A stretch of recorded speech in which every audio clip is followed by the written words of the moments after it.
नमस्कार, आवाज समाचार में आपका स्वागत है। मैं हूं मनोज श्रीवास्तव। खबरों की शुरुआत करते हैं हेडलाइंस के साथ।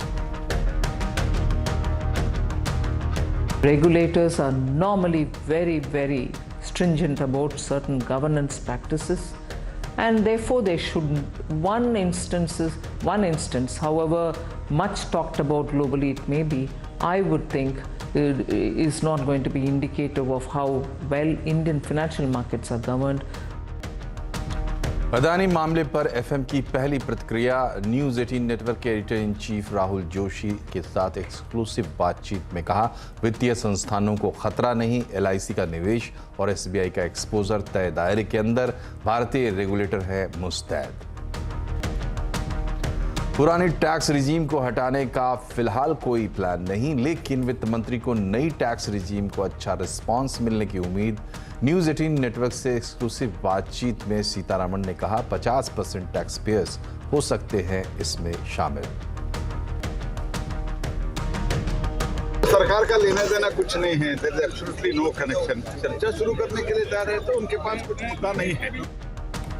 संसदीय कार्य मंत्री ने दी अदानी मामले पर सफाई। प्रहलाद जोशी बोले, विपक्ष चर्चा से बचने के लिए कर रहा है बहाने, हंगामे से आज भी संसद ठप। 2 दिन की गिरावट के बाद बाजार में बाउंस बैक। सेंसेक्स निफ्टी करीब 1.5% की बढ़त पर बंद। सेंसेक्स 910 और निफ्टी 244 अंक चढ़े। बैंकिंग, ऑटो, इंफ्रा शेयरों में खरीदारी। एनर्जी, फार्मा पर दबाव। बीबीसी डॉक्यूमेंट्री पर बैन के खिलाफ सुप्रीम कोर्ट ने केंद्र से मांगा जवाब। 3 हफ्ते का दिया वक्त, अगली सुनवाई अप्रैल में।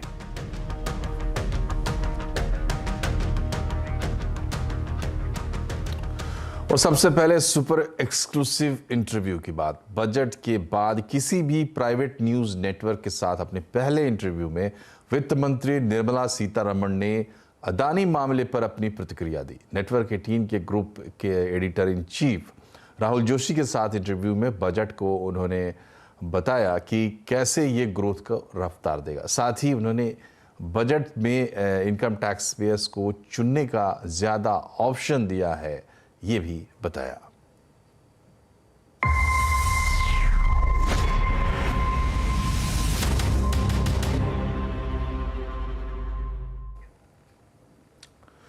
नेटवर्क 18 के साथ इंटरव्यू में अडानी ग्रुप मामले में वित्त मंत्री निर्मला सीतारमण ने पहली प्रतिक्रिया दी है। उन्होंने कहा कि अडानी मामले से इन्वेस्टर कॉन्फिडेंस पर असर नहीं पड़ेगा। नेटवर्क 18 के editor in chief Rahul Joshi के साथ एक्सक्लूसिव इंटरव्यू में एफएम ने कहा कि रेगुलेटर्स गवर्नेंस को लेकर काफ़ी सख्त हैं। अदानी ग्रुप में एलआईसी, एसबीआई के एक्सपोजर दायरे के अंदर हैं और इनसे वित्तीय संस्थानों को कोई खतरा नहीं है। You know, the opposition is taking aim at your government, saying that the banking and insurance companies have large exposure in Adani stocks. You know, and the investors and the broader market is looking to you for some direction on this issue. Is our banking and insurance system resilient to take this shock? I want to recall the words, coming from the horse's mouth has greater credibility. Both SBI and LIC have issued detailed statements. And I know the chairperson or the CMD has himself come out and explained how they are not overexposed or whatever they said. Yes. And also said, look, we are sitting over profits for the exposure that we have, which is well within the limit. That's what I understand they have said, and I've again read it through the media. They have very clearly said that their exposure is very well within the permitted limits, and that they are, even now with the valuation falling as well, they are still sitting over profit. So if that is the horse's mouth, as I refer to, word from the horse's mouth, but in general, both with the RBI, we do have the Financial Stability Board's meeting, which happens once in 6 months. We meet, even recently we have met.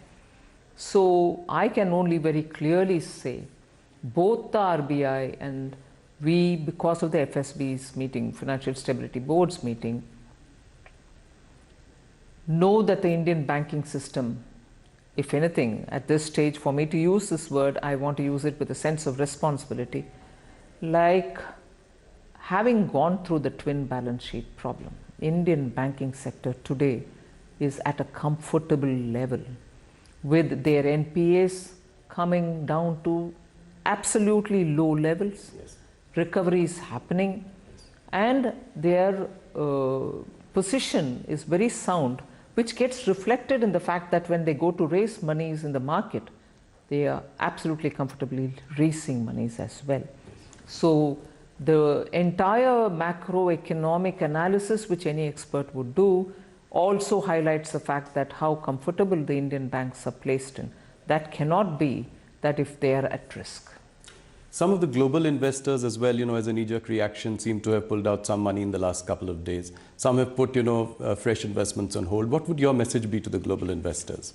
India remains, as before, an absolutely well-governed, stable government, and also very well, regulated financial market. And as a result, I think the investor confidence which existed before shall continue even now. Our regulators are normally very, very stringent about certain governance practices, and therefore they should, one instance, however much talked about globally it may be, I would think is not going to be indicative of how well Indian financial markets are governed. So many lessons have been learned over the decades, and therefore I think our regulators have kept our market well in prime and prim condition. इस बार budget में सबसे ज़्यादा चर्चा रही new tax regime की। Network 18 group के editor in chief Rahul Joshi के साथ इस एक्सक्लूसिव इंटरव्यू में वित्त मंत्री निर्मला सीतारमण ने कहा कि सरकार लोगों को एक आसान और कम टैक्स वाला सिस्टम देना चाहती है, लेकिन इसके साथ ही पुराने सिस्टम का विकल्प भी खत्म नहीं किया गया है। सरकार पूरी तरह नए सिस्टम पर आना चाहती है, लेकिन इसके लिए कोई समय सीमा निर्धारित नहीं की गई है। You want, obviously, people to move to the new tax regime. So by when will you then look at phasing out 80C and 80D deductions? Because, that's really the core of investments, healthcare. When will this happen? What is your time frame to sort of move to the new tax regime entirely? No, I'm not given myself a time frame. I'm more looking at it to make sure every Indian citizen makes his own choice, her choice. It's one thing for me to say I'm bringing in a better system, which is going to be less complicated, in fact, least complicated, which also is going to give you a rate which is going to be reasonable for each one of our levels of income, and make it attractive, therefore, for compliance and also for the rate. I pay less tax there. But it's another thing to have a system which is going on, where unfortunately I don't want to criticize anybody. Unfortunately, the impression is I have so many exemptions given, which incentivizes me to save for insurance cover, for medical cover, for even saving for better interest earning that I can have, and so on. I don't want people there to think that I've denied them that. Please if you want to have it that way. But it's not just one government or the other. In general, the philosophy that governed it was you'll have all those exemptions and you'll feel tempted to have yourself cover, insurance cover, give yourself insurance cover or savings or whatever. But your tax rates were so high. So it's nice to give you some incentives, but good enough for me to have a big return in terms of the tax that I collect. But whereas what I'm giving you now, which was introduced 2 years ago, this is the second regime, and Prime Minister was very clear that taxpayers should know actually what they're paying and exactly feel comforted that they're not paying much. And actually bring in rates down, make it simple so that anyone sitting at home should be able to file their returns and know, and that's the end of the story. I don't need to keep immense documents and so on. So we brought that in, and steadily we are making it attractive.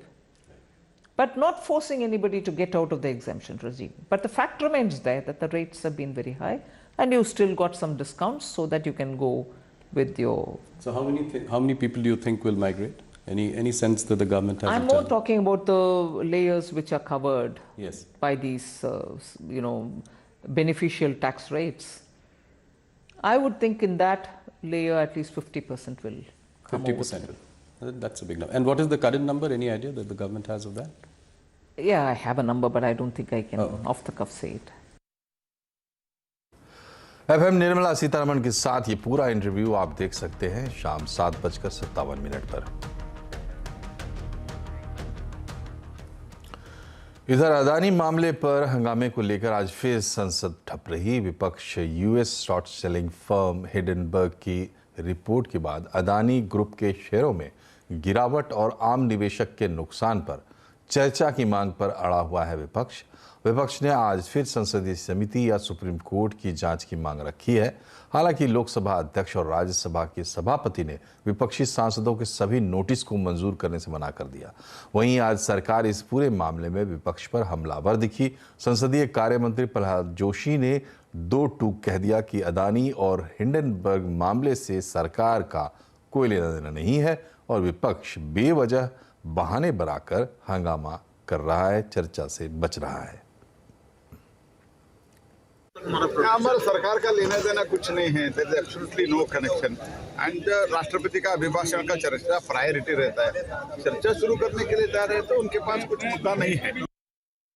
सभी विपक्षी नेता कह रहे हैं कि उनकी मांगों को अध्यक्ष ने माना नहीं, यानी चर्चा के लिए अध्यक्ष इजाजत नहीं दे रहे हैं। इस शताब्दी के सबसे बड़े घोटाले और सोच समझ कर कह रहा हूं, आर्थिक रूप से डाका जो डाला जा रहा है जनता के हितों पर, उस पर 267 के अंदर हमने अपने अधिकारों का प्रयोग करते हुए एक नोटिस दी थी। हम क्या कह रहे हैं? हम सिर्फ यही कह रहे हैं कि इसकी जांच, इन तथ्यों को पता लगाने के लिए संयुक्त संसदीय दल का गठन हो जाए। निश्चित रूप से उसमें भारतीय जनता पार्टी का बहुमत है,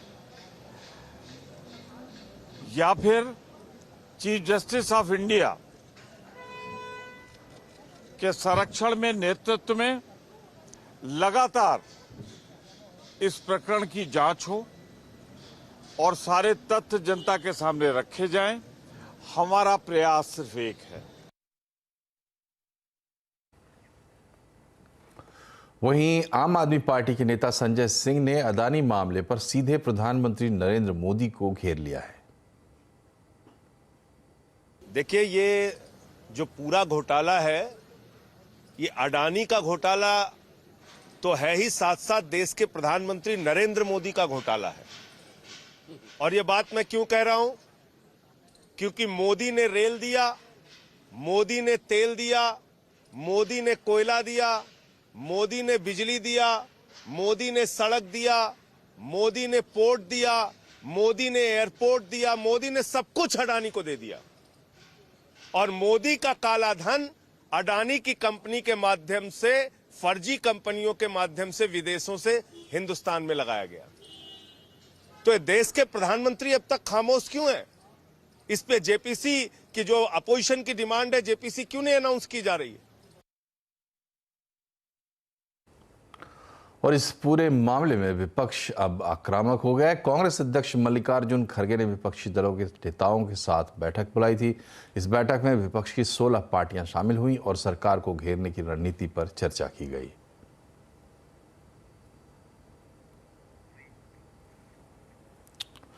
और अब बात करते हैं मार्केट की। 2 दिन की गिरावट के बाद बाजार में आज बाउंस बैक देखने को मिला। सेंसेक्स निफ्टी करीब 1.5% की बढ़त पर बंद हुए हैं। निफ्टी बैंक में 2% से ज्यादा की तेजी दिखी है। सेंसेक्स 910 पॉइंट चढ़कर 60,842 पर बंद हुआ। निफ्टी 244 पॉइंट चढ़कर 17,854 पर। बैंकिंग, ऑटो, इंफ्रा शेयरों में आज खरीदारी रही। पीएससी, एफएमसीजी इंडेक्स बढ़त पर ही बंद हुए और एनर्जी, फार्मा, रियल्टी शेयरों में दबाव देखा गया।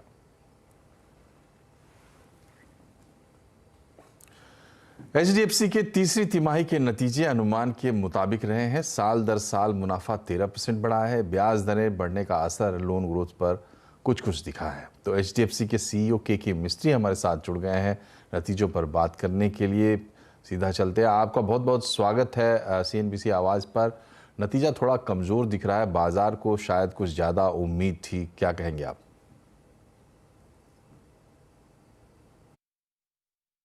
हाँ जी, तो सबसे पहले आप लोन बुक की बात करें। लोन बुक में हमारे दो कैटेगरीज के लोन हैं। One is individual loans, the other is non individual loans. अभी इंडिविजुअल लोन्स के अंदर हमारा ग्रोथ था 18.3 और 18.4%, वो कुछ कम नहीं था। System growth is 16.2%, I think that is the RBI data which came out earlier. हमारा growth was 18.4%, so we beaten the market by more than 2%। आप जो बात कर रहे हैं ग्रोथ कम है is on the non individual loans. अभी नॉन इंडिविजुअल लोन्स में क्या होता है, we been explaining quarter after quarter. Construction finance loans जो है, construction finance loans do not get disbursed immediately. अगर आप आज कंस्ट्रक्शन फाइनेंस की लोन किसी को सैंक्शन करें तो आप उसकी डिस्बर्समेंट करेंगे over a period of 3, 4, 5 years, depending upon how long it takes to complete the project, because disbursement is linked to construction. Now 2017 से लेके 2020 तक रियल एस्टेट मार्केट थोड़ा वीक था, आपको मालूम है। उस टाइम में इतने प्रोजेक्ट्स नहीं लॉन्च हुए। Today what we would have been dispersing would have been projects which were launched in 2018 or 19 or 20 when there were less projects launched. अभी 2020 second half से लेके 21 और 22 में काफी रियल एस्टेट को has improved significantly. And now a number of new projects are getting launched. And we have a fairly healthy pipeline of construction finance loans, but with the disbursements, you will not see in the balance sheet right away. It will come only over a period of time. Individual के लिए, the growth is still very robust, very, very strong.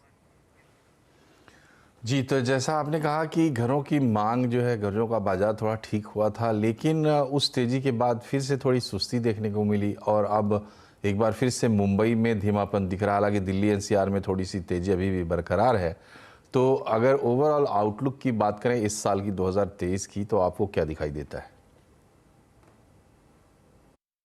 Industry का outlook तो genuinely बहुत ही strong है, पर आपको एक चीज समझनी चाहिए कि ये जो पीरियड था लास्ट वन क्वार्टर और 2 quarters has seen regular increase in interest rates. अभी जब इंटरेस्ट रेट बढ़ता है, when RBI increases interest rates, the cost of funding goes up for everyone. जैसे कॉस्ट ऑफ फंडिंग इंक्रीज होता है, lending rates increase, correct? Now in reality what happens is, अगर आप customer है और आप देखें कि मुझे लोन एक्स रेट पे मिल रहा था और आज उसका rate x plus 25 basis points है, तो आप थोड़ा सोचेंगे कि मैं इस वक्त लूं के थोड़े दिन के बाद लूं और what, then it settles down. So what we see, our experience over these last so many years, is that for the first about 8, 10, 12 days after the increase in interest rates, जो नई applications आती है वो थोड़ी slow down होती है for about 8, 10, 12 days. Once those 8, 10, 12 days are over, the applications get restored to normalcy. क्योंकि economically अगर आप देखने को गए तो housing loan is a long term. It is not a 1 year or a 2 year loan. All loans are floating rate loans. अगर आप floating rate loan लेते हैं तो आज अगर रेट हाई है तो कल लो हो जाएगा, आज अगर लो है तो कल हाई हो जाएगा। तो over a period of your next 13, 14, 15 year loan period, rates will go up and rates will go down. तो जिस वक्त आप लोन ले रहे हैं उस वक्त जो रेट्स हाई है कि लो है, इसमें कुछ इकोनॉमिकली इतना फर्क नहीं पड़ता है, सेंटिमेंटली फर्क पड़ता है। So you see 8-10 days of a slight slowdown in the number of new applications coming in or reduction in the number of new applications coming in, but within a few days it normalizes. बहुत बहुत शुक्रिया आपका हमसे जुड़ने के लिए और हमसे बातचीत करने के लिए।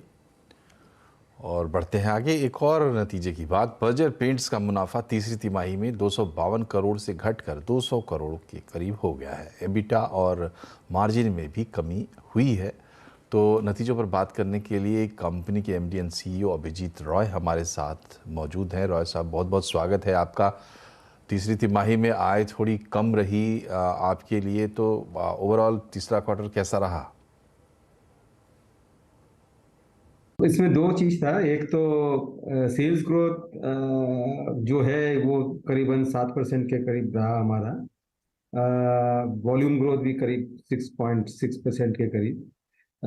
सो उस हिसाब से अगर लास्ट ईयर इस क्वार्टर में प्राइस इंक्रीजेस थे तो काफ़ी इन्फ्लेटेड बेस थे, और बरसात थोड़ा से ज़्यादा ही खींच गया था इस बार। 17-18 तारीख अक्टूबर तक सीजन छोटा था, तो इसलिए ओवरऑल जो बेस इफेक्ट था उसके कारण ग्रोथ थोड़ा से धीमा रहा जितना एक्सपेक्टेड था। नॉर्मली हम डबल डिजिट ग्रोथ करते हैं आराम से, मतलब, लेकिन इस बार 7% पे ही वहाँ पे रहा रेस्ट्रिक्टेड। ऑपरेटिंग प्रॉफिट जो है वो, उसका जो इम्पैक्ट आना चाहिए था रॉ मटेरियल प्राइस ड्रॉप के कारण, वो नहीं आ पाया, क्योंकि हमारी स्टॉक बना हुआ था काफ़ी सिस्टम में। हमारी उम्मीद ये थी कि सीज़न अच्छा रहेगा। जुलाई अगस्त में काफ़ी बरसात हुई थी, सितंबर में भी, तो हमने सोचा अक्टूबर से ठीक हो जाएगा, लेकिन वो हुआ नहीं, वो ड्रैग ऑन करता रहा।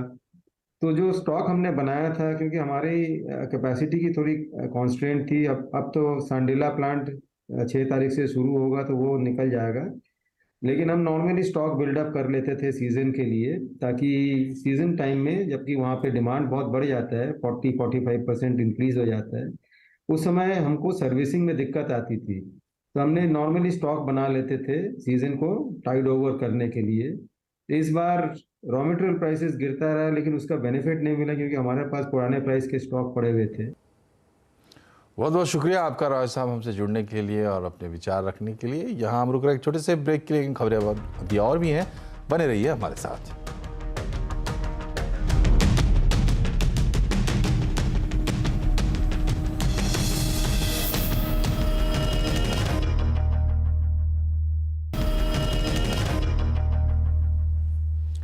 ब्रेक के बाद एक बार फिर से आपका स्वागत है आवाज़ समाचार में। बजट पर लगातार इंडस्ट्री की प्रतिक्रियाएं आ रही हैं। रियल एस्टेट सेक्टर को भी बजट से काफ़ी उम्मीदें रही हैं, खासतौर पर इनकम टैक्स के मोर्चे पर नई टैक्स रिजीम में किए गए बदलाव। डेवलपर्स का कहना है कि इससे घर खरीदारों को अच्छा खासा फ़ायदा हो सकता है। गवर्नमेंट का हाउसिंग फॉर ऑल का एजेंडा जो है वो जैसे 48,000 का जो बजट पीएमएवाई के लिए जो था उसको 79 जो किया गया है, तो इससे गवर्नमेंट की एक ये इच्छा जाहिर होती है कि किसी भी तरीके से लोगों के सर पे छत आए और हर आदमी के सर के लिए घर हो।